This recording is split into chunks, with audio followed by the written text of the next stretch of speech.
All right, so we're looking at page 217 from our notes, page 217. And what we're going to do now is take the pieces and parts that we have now learned and put them onto a graph to actually sketch the graph of these rational functions.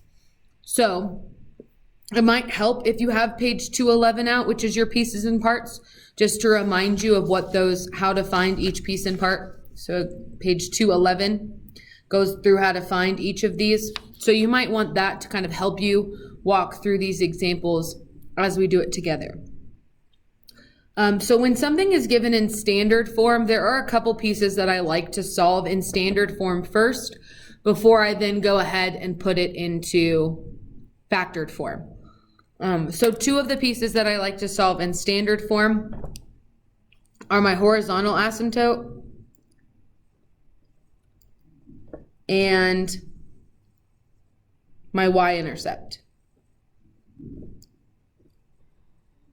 So I would suggest doing these two pieces first and then go ahead and factor to find the other pieces. So your horizontal asymptote depends on the degree of the denominator and the numerator.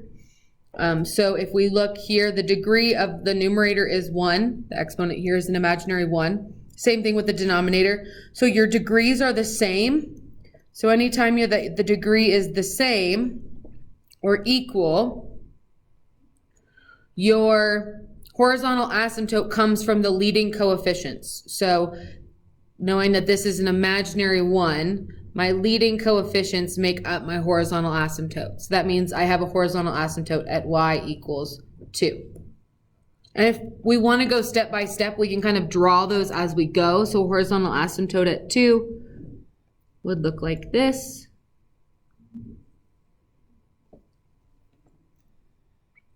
Again, and then I would go ahead and find my y-intercept next before I turn this into factored form. So your y-intercept is when you make x equals 0.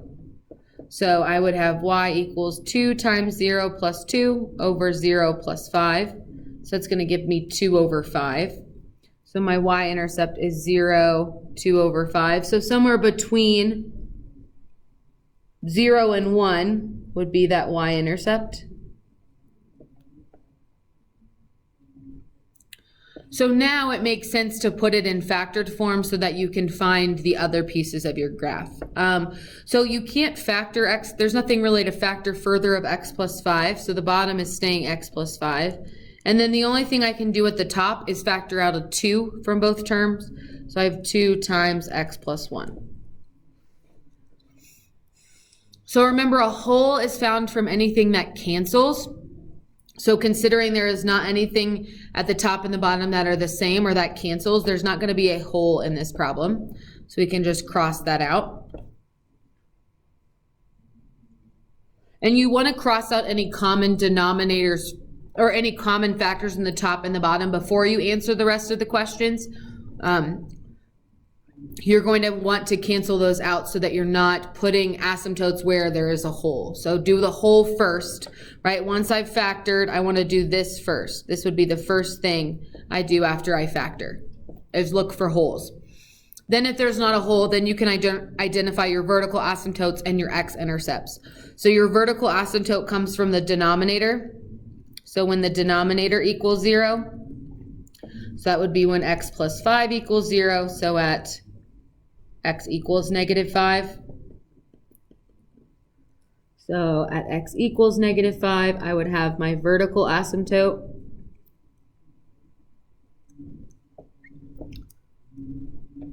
And then your x-intercept comes when your numerator equals 0. So that would be when 2x plus, or when x2 times x plus 1 equals 0, or you could just look at the x plus 1 because you're just considering the x value. So that would be x equals negative 1. So negative 1, 0 is the ordered pair for my x-intercept. So now that I found all of these pieces, I can make the sketch of my graph. So remember, a rational function is made up of two curves. So you kind of already know this has to be a curve because these are 2 points that are on your graph. So this curve is going to come this way, and down here. And so then for our rational graphs, the general shape tells us that if there's a curve on one side, then on the opposite side of our asymptotes is our other curve. So it would look something like this. If you wanted to be sure about placement, you could always plug in one of these x values over here into the function, and that would tell you a y value that you could then graph to help you make a more accurate sketch of your curve. But just knowing the general shape of our rationals and that they are across from each other diagonally can help us sketch our graph. So then from there, now that we have our picture, we can finish answering our questions on our domain and range, or our domain and our end behavior. So remember, your domain is your x values. So if I'm looking at my x values, I'm going to use all the x values except for where my asymptote is. There's not going to be an x value at this asymptote, so it's going to be all real numbers except for -5, right? Every other x value you can point to somewhere on one side of the graph. So on this side, you can account for all of these x values, and then on this side, you can count for all of these x values, but that value -5 would not have an x value. So then as we go to find our intercepts, we're looking for where our graph is headed. So as x goes to infinity, as we head this way on our graph towards the infinity x values, this arrow is getting closer and closer to our asymptote, which is 2. It's never crossing it and it will never get there, but that's its end behavior. That's the direction that it's heading in. So it's heading towards the y value 2. And then the same thing on the other side, as we go towards negative infinity, this arrow is going to keep getting closer and closer to our asymptote of 2.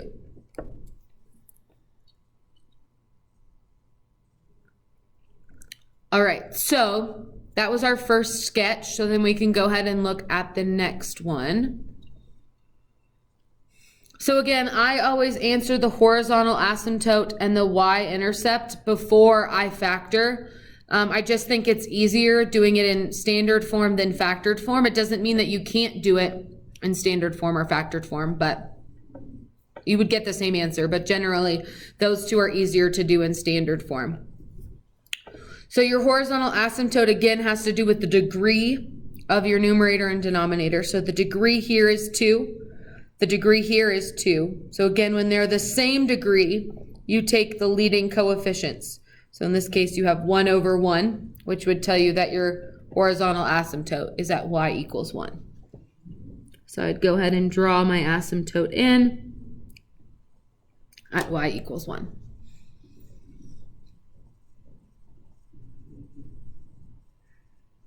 So again, I can then go ahead and find my y-intercept, which is when I make x equals 0. So I have 0 squared minus 1 over 0 squared plus 0 minus 6.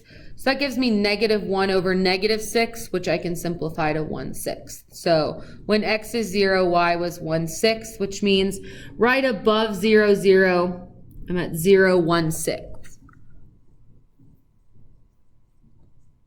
Okay, so now before we can proceed with anything else, we need to factor and see if there are any common denominators that I would need to, or any common factors at the top and the bottom that I would need to cancel.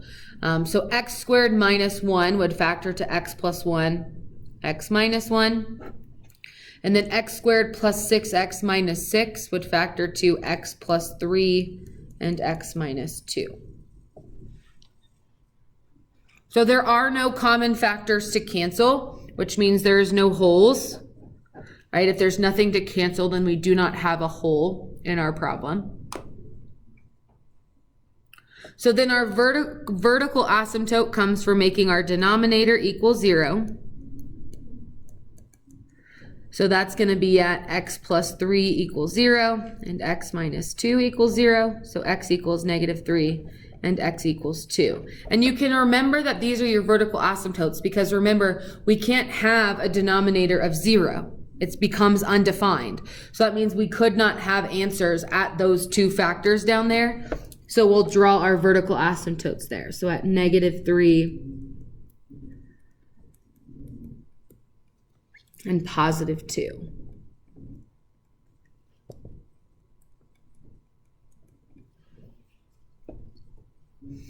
So x equals -3, x equals +2. So now I can find my y-intercepts. So again, this is now when your numerator equals 0. So that would be x plus 1 equals 0 and x minus 1 equals 0. So at x equals -1 and x equals 1. So in this case, these are ordered pairs, right? They're where it crosses the x-axis. So it would be at -1, 0, and 1, 0. And so now we can generally sketch our graph. So this one has 3 sections. So far we've talked about when we have 2 sections that they're on diagonals. The same thing is going to happen here. They actually are still going to be on the diagonal.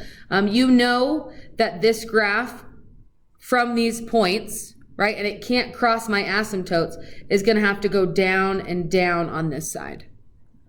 Right, it can't touch either of these, cross either of these asymptotes, so it's going to have to work its way down on both sides. So then on the diagonal, we have our normal rational shape, and then on the other diagonal, we have our normal rationals. And again, this is just a sketch. And if you were unsure that you were graphing at the right spots, you could always pick a point and plug it in. So if I picked 6 and plugged it in here, whatever I got should help me decide where the points go. So if I plug in 6, I would have 35. 6 squared is 35 over 36 plus 6 minus 6 would give me 35. So this is really at 6, 1. So I'm pretty much on the money here, or graphing it in the right area. So we just know that this is the general shape of our graph.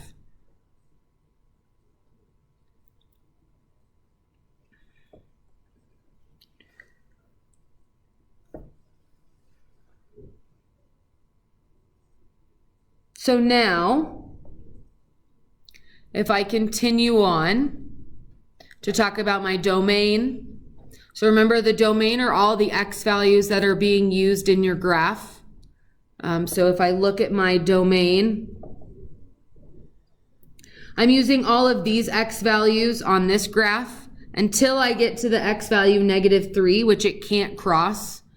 And then again, I'm using all these x values between -3 and 2, and then all the x values outside. So remember, your domain can't be where your vertical asymptotes are.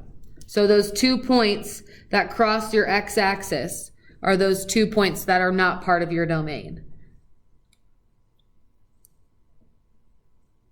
And then when we look at end behavior, as x goes to infinity, my graph is getting closer and closer to that horizontal asymptote at 1. And then same thing on the other side. As I head towards negative infinity, my graph is getting closer and closer to that horizontal asymptote of 1.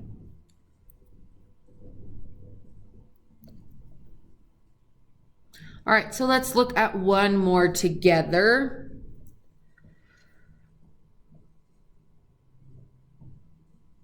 So here, again, I'm going to do these 2 before I factor. So looking at my horizontal asymptote, it's all about the degree of the polynomial.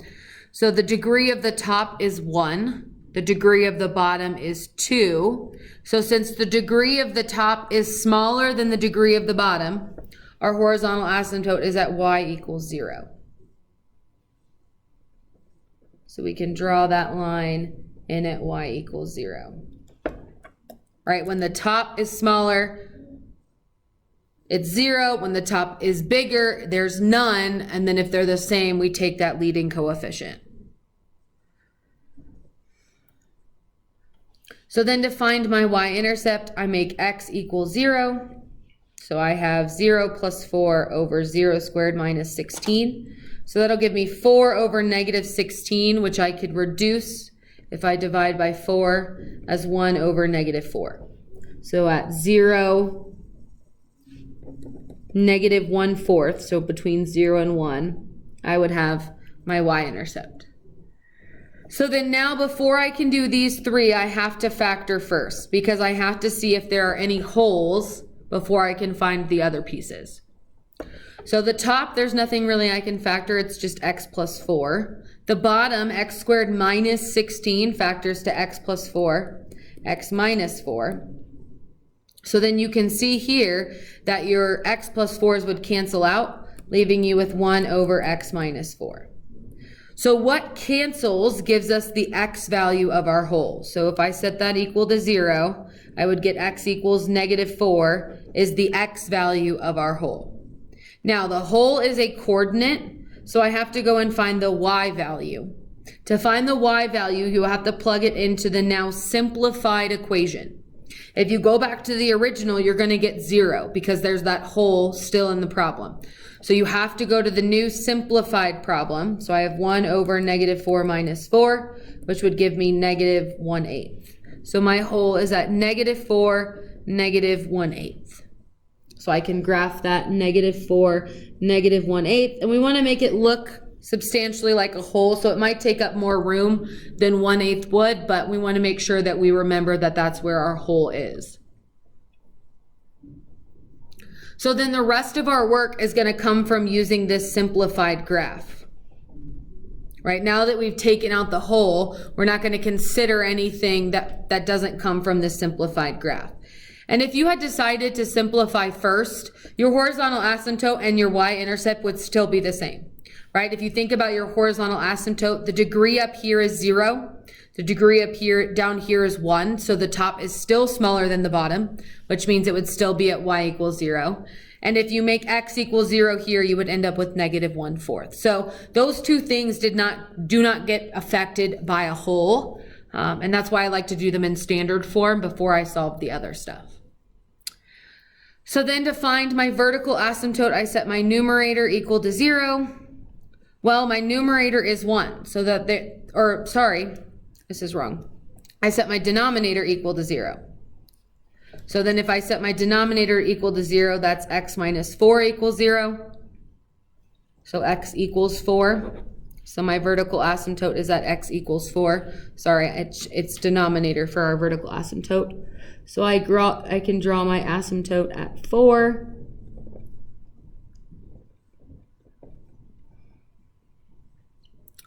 And then for my y-intercept, that one is when my numerator equals 0. And because there is no x at the top, that means that there is no x-intercept. Which makes sense because that's where our horizontal asymptote is. So it's not crossing at that value. So then from what we know about rationals, it's kind of two curves that are on diagonals. So since you have these 2 points here, you know that this is going to be one of your curves. And then that means on the other diagonal is going to be your other curve.